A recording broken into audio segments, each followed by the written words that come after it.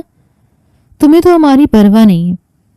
اپنے شوہر کو یوں ہی آزاد چھوڑ کر میکے کی دہلیز پکڑ لی. تو اب وہ اپنی دوست کو ہی گھر لے آیا. وقاص ہڑبڑا رہا تھا جبکہ نیشا اس کے پیچھے چھپی تھی. وہ بھی یہ بات سن کر بے یقینی سے نفی میں سر ہلانے لگی. کہنے لگی کہ نہیں، یہ سچ نہیں ہو سکتا. کہہ دیں کہ یہ جھوٹ ہے. مذاق کر رہے ہیں نا آپ لوگ میرے ساتھ. یہ لڑکی کیا کر رہی ہے یہاں پر؟ نکالو اسے اس گھر سے. یہ میرا گھر ہے. وقاص پر میرا حق ہے. وقاص میرا شوہر ہے. نیلم نے جیسے ہی آگے بڑھ کر اس لڑکی کو پکڑنا چاہا، وقاص درمیان میں آ گیا. کہنے لگا، نیلم حد میں رہو اپنی.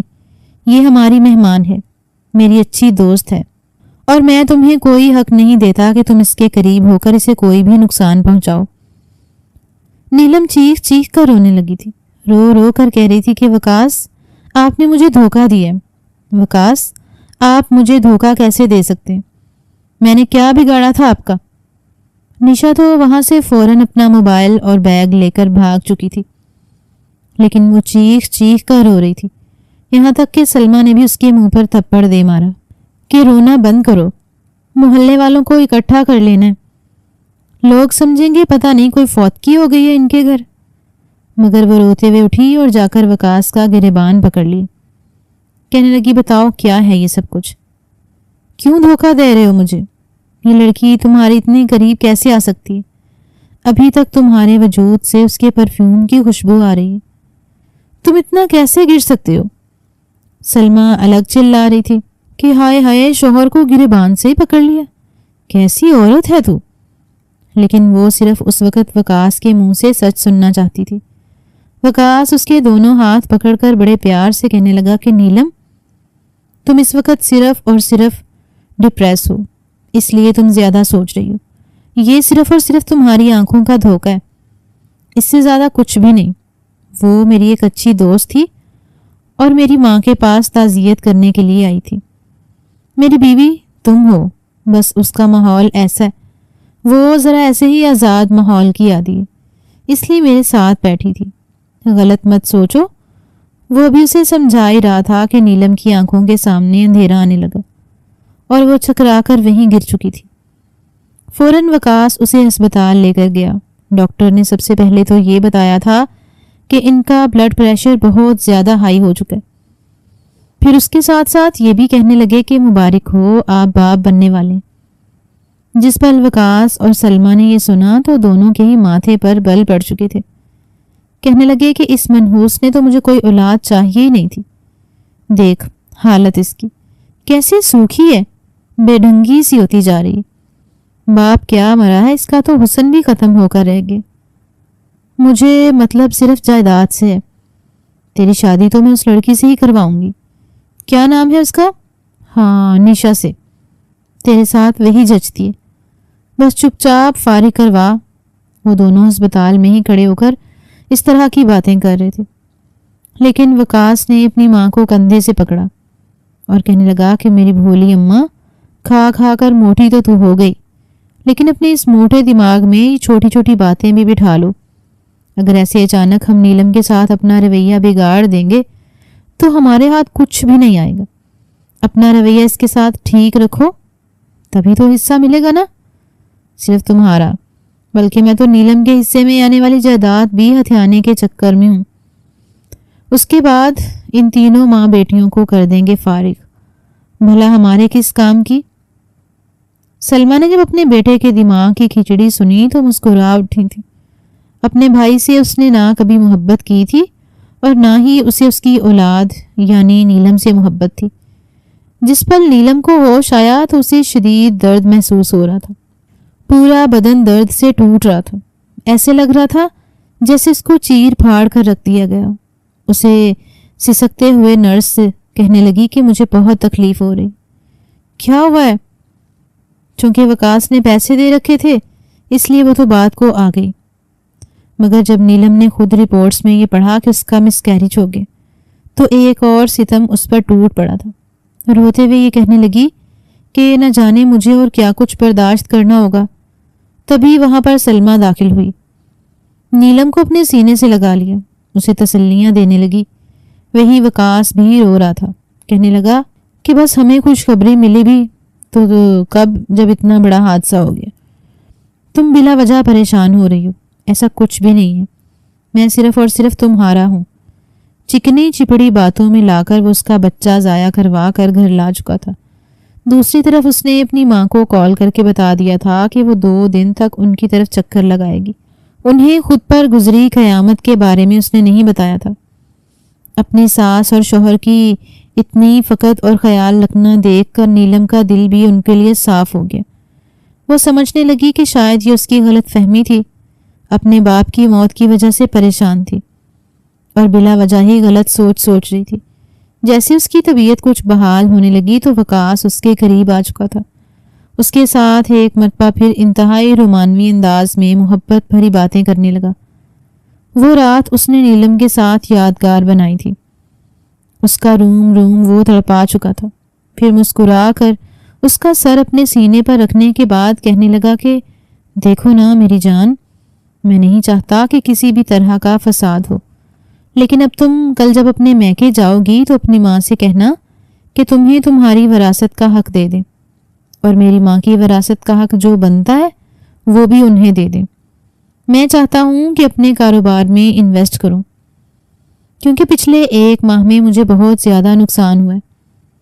ماموں کی موت پر میں خود دھیان نہیں دے پایا، اور ویسے بھی میں اپنے اس کاروبار کو بڑھانا چاہتا ہوں، اس میں تمہارا بھی تو حصہ ہوگا۔ یہ سن کر نیلم تھوڑی متبذب سی ہوئی تھی، کہنے لگی کہ میں ایسے کیسے کر سکتی ہوں؟ میرے نام پر جو پلاٹ ہے میں تو الٹا سوچ رہی ہوں کہ وہ میں بیچ کر امی کو پیسے دے دوں تاکہ اس سے وہ عائشہ کی شادی کروا سکے۔ آخر کو ہم ہی بڑے ہیں اس کے، ہم نے تو سوچنا ہے۔ رہی بات پھوپھو کے حصے کی تو میرے والد نے انہیں اپنی زندگی میں ہی آبائی زمین دے دی تھی، لیکن بات کو ٹال مٹول کرتے ہوئے وکاس کہنے لگا کہ ارے نہیں، وہ زمین تو بنجر تھی، کسی کام کی نہیں تھی۔ اس کے علاوہ بھی ان کا ایک حصہ شہر والی زمینوں میں ہے جہاں پر تمہاری امی اور بہن رہ رہی ہیں، اور اگر تم اپنی وراثت اپنی بہن کے نام کر دو گی تو خود کیا رکھو گی؟ سب کچھ تم نے اپنی چھوٹی بہن کو ہی دینا ہے، تو تمہارے حصے میں کیا آئے گا؟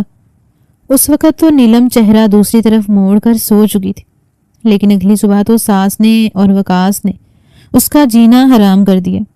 وہ جب بھی اس کے پاس آ کر بیٹھتی بار بار اس سے یہی بات کی جاتی کہ وہ جائے اور جا کر اپنے ماں باپ سے بات کرے، کیونکہ اگر ہم نے بات کی تو معاملہ کورٹ تک جائے گا۔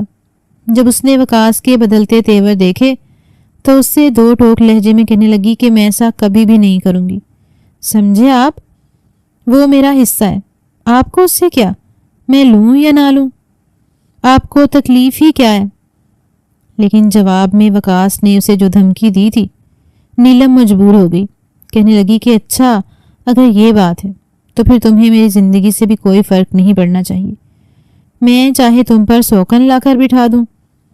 رات کے کھانے پر میرا انتظار مت کرنا، میں نشا کے ساتھ کھا کر ہی آؤں گا، اور اگر موڈ بن گیا تو اس کے ساتھ اس کے گھر بھی چلا جاؤں گا۔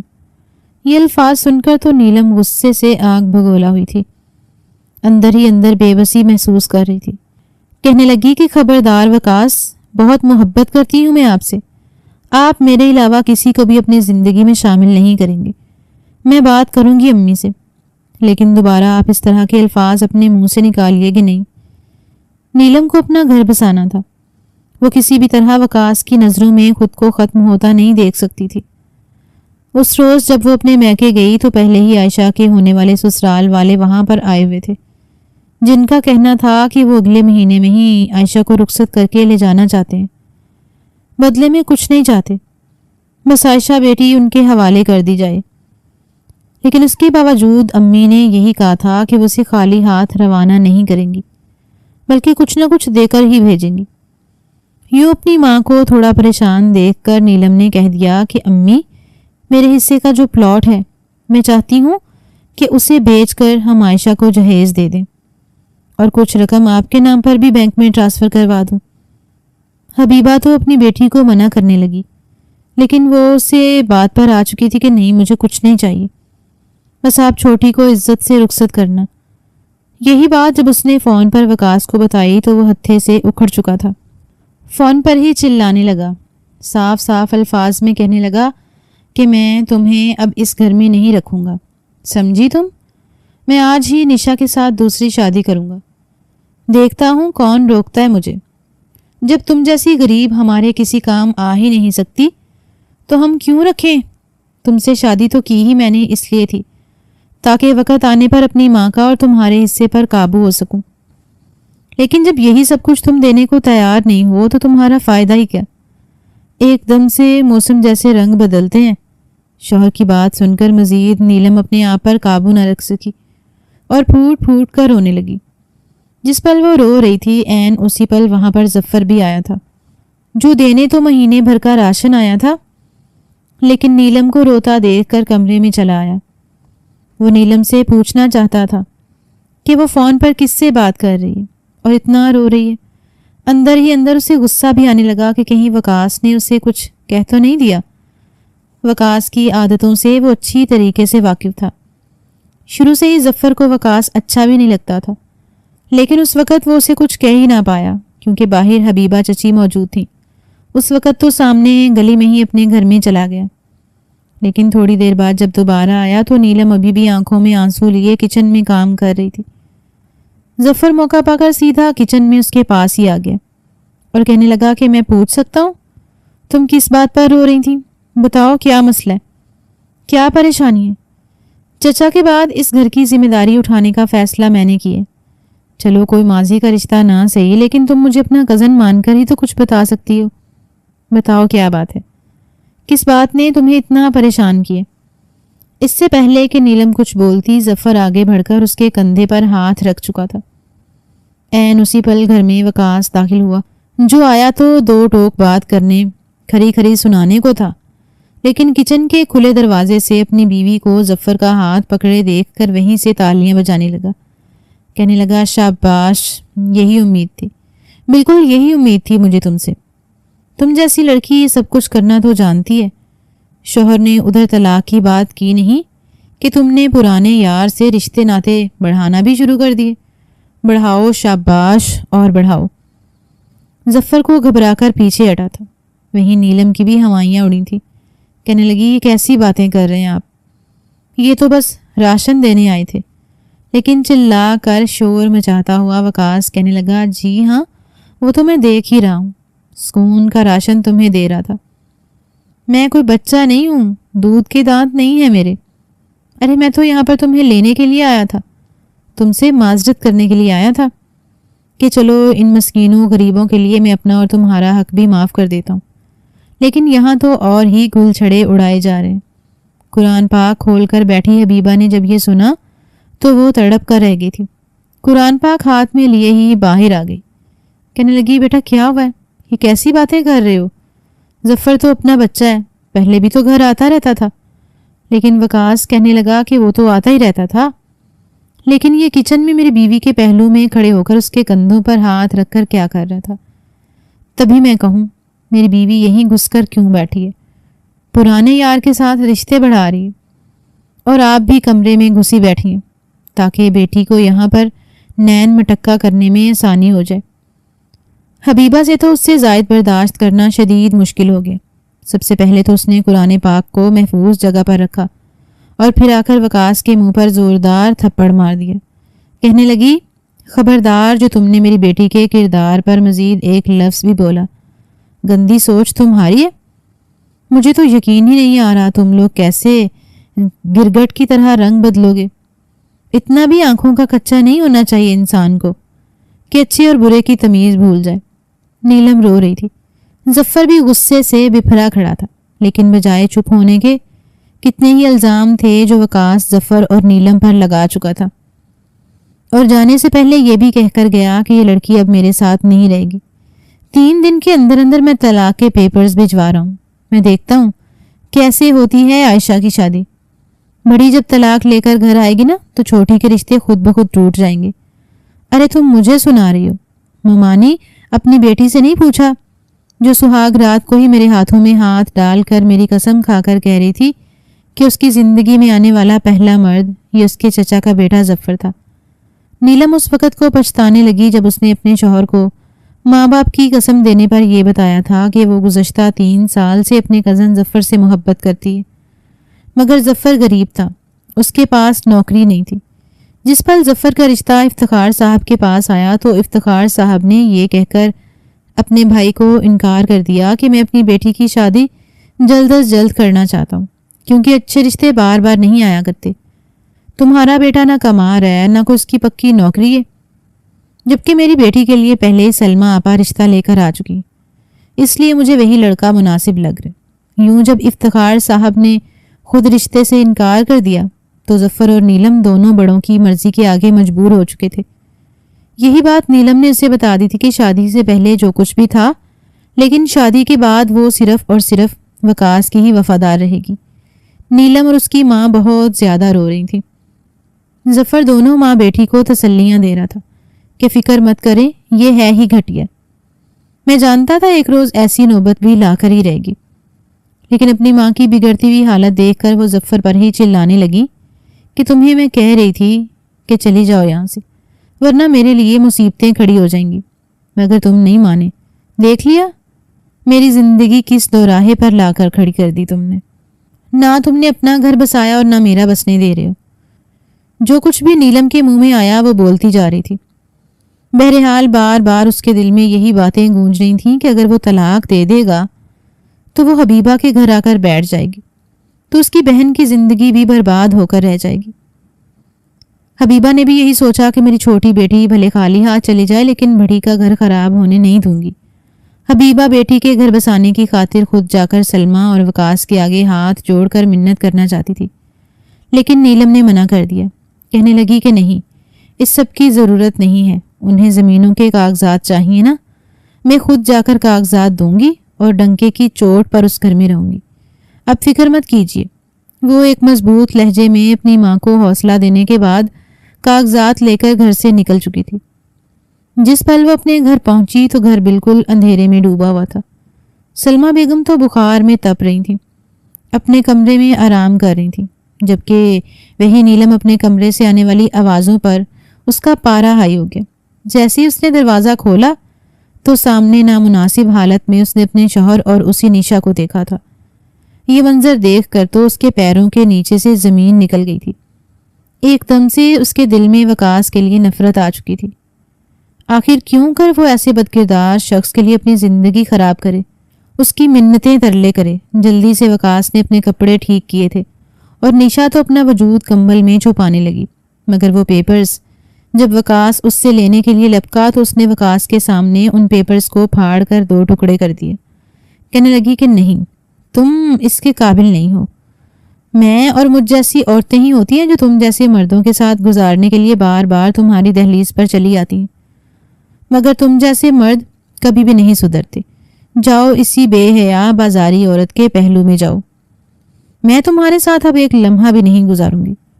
اتنا کہہ کر وہ چیخ چیخ کر انہیں باتیں سنا کر جیسے ہی گھر سے باہر نکلی، اس سے پہلے ہی غصے میں وقاص نے گلدان اٹھا کر اس کے سر پر دے مارا تھا۔ خون کی پھوار اس کے منہ کو بھگونے لگی۔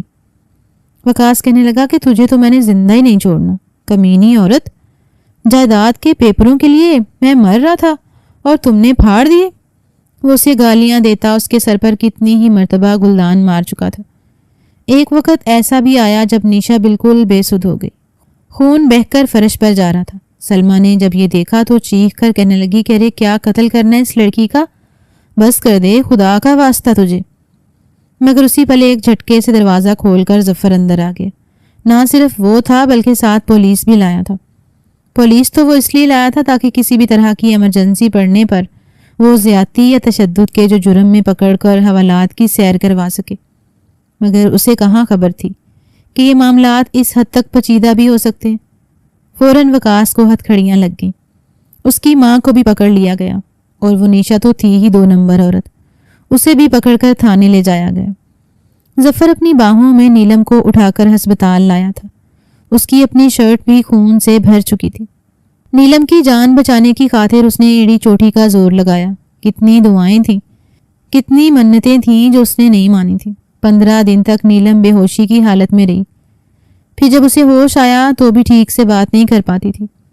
2 ماہ تک ہسپتال میں رہنے کے بعد وہ گھر واپس آئی تھی۔ تب تک وقاص اسے طلاق دے چکا تھا۔ ظفر نے جس طرح اس کا خیال رکھا تھا اور اس کے لیے دن رات ایک کیے تھے، اگر وقت پر وہ نہ آتا تو شاید وہ آج یہاں پر نہ ہوتی۔ یہ سوچ کر ہی وہ وقاص کو ایک برا خواب سمجھ کر بھول گئی۔ اس کی طبیعت بحال ہوئی تو ظفر اور نیلم کا نکاح ہو گیا۔ ظفر کے 2 بھائی اور بھی تھے جو اپنے ماں باپ کے ساتھ رہتے تھے، اس لیے ظفر گھر داماد بن کر حبیبہ کے پاس ہی رہنے لگا۔ وہ بہت ڈری سہمی سی رہتی تھی، مگر ظفر نے اسے بالکل پہلے جیسی عزت دی، محبت دی، تو وہ بھی کھل کر جینے لگی۔ اللہ تعالیٰ نے انہیں جڑواں بچوں سے نوازا۔ گھر میں تو رونقیں پھر سے آ چکی تھیں، جبکہ وہیں دوسری جانب سلمہ اور وقاص جیل کی سلاخوں کے پیچھے اب بیٹھ کر روتے تھے، مگر کون آتا ان کی مدد